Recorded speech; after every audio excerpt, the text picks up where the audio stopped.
Sais minerais. Bom, analisaremos nessa aula as funções, fontes e carências de alguns sais minerais mais importantes utilizados na nossa alimentação. O que são sais minerais? A princípio, sais são substâncias inorgânicas que resultam da perda ou do ganho de elétrons pelos átomos. Quando se ganha elétrons, se transforma num íon chamado ânion. Quando se perde elétrons, se transforma num íon positivo chamado cátion. Os sais atuam na regulação do metabolismo celular. Sua falta pode afetar seriamente o metabolismo ou até mesmo causar a morte do indivíduo, em casos mais graves.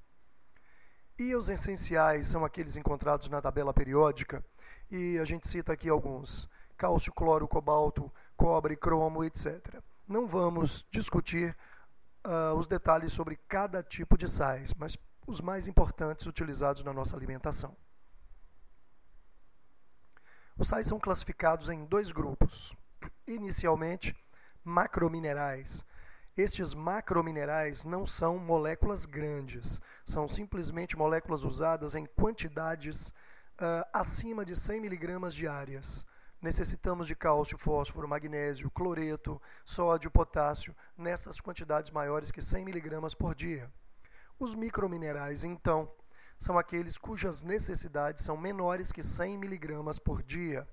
Exemplo: ferro, zinco, selênio, cobre, iodo, manganês. Encontramos os sais minerais de três maneiras nos seres vivos. Primeiro, imobilizados. Por que imobilizados? Porque eles são aderidos a estruturas sólidas do corpo, por exemplo, como a matriz do dente. O esmalte do dente apresenta grande rigidez por conta do depósito de sais. A matriz óssea também, grande quantidade de sais dá dureza aos ossos. As conchas dos moluscos, carapaças de crustáceos, cascos de cavalos e outros tipos de estruturas animais sólidas por conta dos sais. Então, imobilizados, presos em estruturas esqueléticas. Segunda forma, associado a proteínas encontradas no nosso corpo. Primeiro exemplo é a hemoglobina do sangue. Está aqui, hemoglobina encontrada nas hemácias, os glóbulos vermelhos, milhares de hemoglobinas dentro de cada hemácia. A hemoglobina é uma proteína de estrutura quaternária.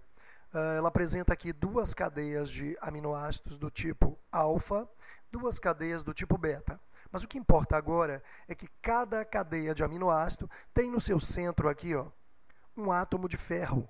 Este átomo de ferro é chamado de grupamento M. Portanto, o ferro é um componente importantíssimo da hemoglobina sanguínea. Inclusive, a cor vermelha é por conta da presença desse mineral. A molécula de clorofila apresenta no seu centro um átomo de magnésio, componente importante desta proteína vegetal responsável pela fotossíntese.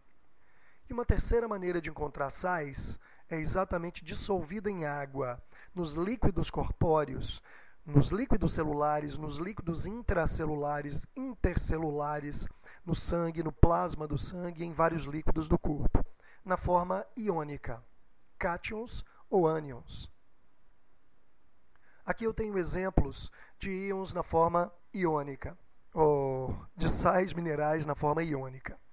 Primeiro exemplo, sódio e potássio. Por que os dois ao mesmo tempo? Porque as funções são bem interligadas. Primeiro, esses sais são essenciais para a transmissão do impulso nervoso e do equilíbrio do controle de água, o equilíbrio de água no organismo, encontrados nas carnes, no leite, no sal de cozinha, nas batatas, nas frutas e outros vegetais. Olha como esses sais participam do equilíbrio na transmissão do estímulo nervoso.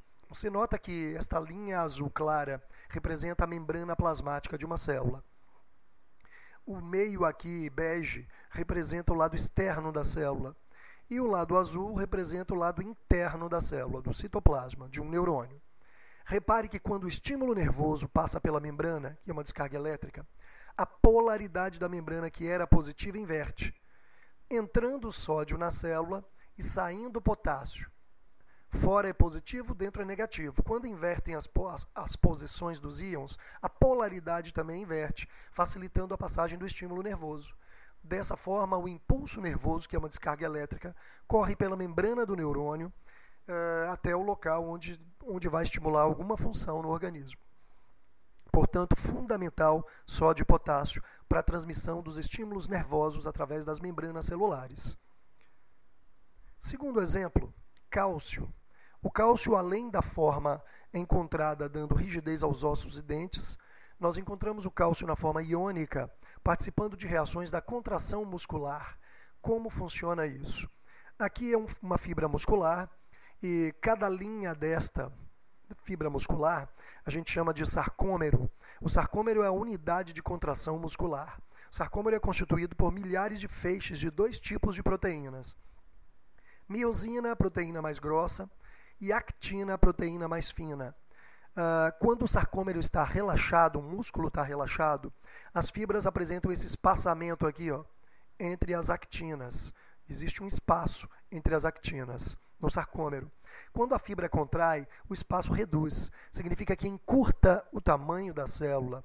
E como são milhares de células fazendo isso ao mesmo tempo, claro que encurta o comprimento do músculo, e este músculo contraindo, então, ligado a um osso, movimenta o osso para que a atividade de deslocamento ocorra. Portanto, para que este deslizamento de fibras ocorra, de actina sobre as miosinas, é necessário a utilização de energia cedida pelos ATPs, baterias de energia, e a presença do cálcio como um catalisador de reações. Sem cálcio, comumente o indivíduo pode apresentar cãibras com frequência. Então, cálcio é importante para reações de contração muscular. Também encontrado no sangue da gente, em forma iônica, o cálcio participa de reações químicas da coagulação do sangue. Uma lesão num tecido qualquer, as plaquetas são aglomeradas, liberam uma enzima chamada tromboplastina ou tromboquinase, que na presença do cálcio, somente na presença do cálcio, uma proenzima, na verdade, produzida pelo fígado, é transformada, é ativada, na verdade. Protrombina, que vem do fígado, na presença da vitamina K e do cálcio, é transformada em trombina. Isso aqui é uma enzima inativa e na presença deste elemento e desse, ela se torna ativa e transforma uma outra proteína do sangue numa rede de fibras chamada fibrina. A fibrina retém hemácias, leucócitos, plaquetas e forma um verdadeiro coágulo no local da hemorragia, estancando a hemorragia naquele instante. É o que a gente chama de coagulação sanguínea. Esse tipo de sal, cálcio, pode ser encontrado no leite, nos ovos, nos derivados de leite, manteiga, queijo, requeijões e iogurtes, vegetais folhosos, peixes e outros tipos de alimentos. Terceiro exemplo de sais, fósforo, e comumente a gente chama de fosfato, porque ele se associa ao oxigênio para formar um radical. Portanto, compõe moléculas de DNA e RNA. Aqui eu tenho a visão simplificada de uma molécula de DNA, o ácido desoxirribonucleico, que é uma hélice dupla, são duas fitas, a da direita e a da esquerda, né, que se interligam através de bases químicas. O RNA é semelhante ao DNA, porém é uma fita única de unidades químicas, enquanto que o DNA é uma fita dupla. Vocês estudarão mais tarde essas moléculas com detalhe e as dúvidas serão retiradas sobre elas num outro momento. Porém, aqui eu tenho um trecho da molécula de DNA, onde o fosfato é um componente importantíssimo da unidade química de DNA. A unidade inclui fosfato, em amarelo, uma pentose, um açúcar de 5 carbonos e uma base nitrogenada.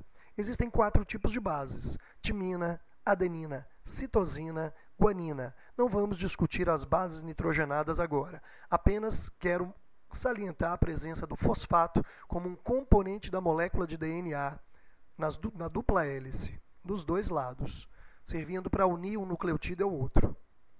Também encontramos fosfatos compondo moléculas parecidas com os nucleotídeos de DNA e RNA, porém que apresentam 3 radicais fosfatos, ó, P, 3 radicais de fósforo. Esses radicais fosfatos se associam a uma pentose, que se associa a uma base nitrogenada. A união aqui forma uma molécula chamada adenosina trifosfato. São verdadeiras baterias químicas que armazenam energia para a atividade celular. A energia está principalmente na ligação entre os radicais fosfato. Esse mineral é encontrado nas carnes, no leite, nos cereais e ovos com frequência. Quarto exemplo, sal de ferro. O sal de ferro vem na alimentação da gente, principalmente no feijão, nas carnes vermelhas, na beterraba, no quiabo e em outros tipos de vegetais. Porém, esse tipo de elemento faz parte, é um componente importante daquela proteína que eu já citei antes, que é a hemoglobina sanguínea. Proteína que transporta gases respiratórios na nossa circulação sanguínea. Na verdade, são 4 cadeias de aminoácidos entrelaçadas, 2 cadeias alfa, como eu já disse antes, 2 cadeias beta, no centro de cada cadeia um grupo M, e o oxigênio, a molécula de oxigênio respirável, se fixa exatamente nos átomos de ferro, e cada hemoglobina então transporta 4 átomos de ferro. Aqui eu tenho a visão de uma outra proteína que também tem o grupo M, que é a base de sal de ferro, que é a mioglobina, uma proteína muito frequente em nossos músculos e que é uma transportadora de oxigênio para a atividade muscular. Aqui a frequência, a importância do ferro, aliás, onde encontramos o ferro, as fontes, né? Carnes, beterraba, quiabo, feijão, fígado. Sua carência causa uma anemia ferropriva. Outro sal mineral importante é o iodo. O iodo está principalmente nos frutos do mar e hoje em dia no sal de cozinha também. A gente usa cloreto de sódio iodado. Porém, esse íon, esse sal, compõe hormônios da glândula tireoide. A glândula tireoide é essa ilustrada aqui em vermelho.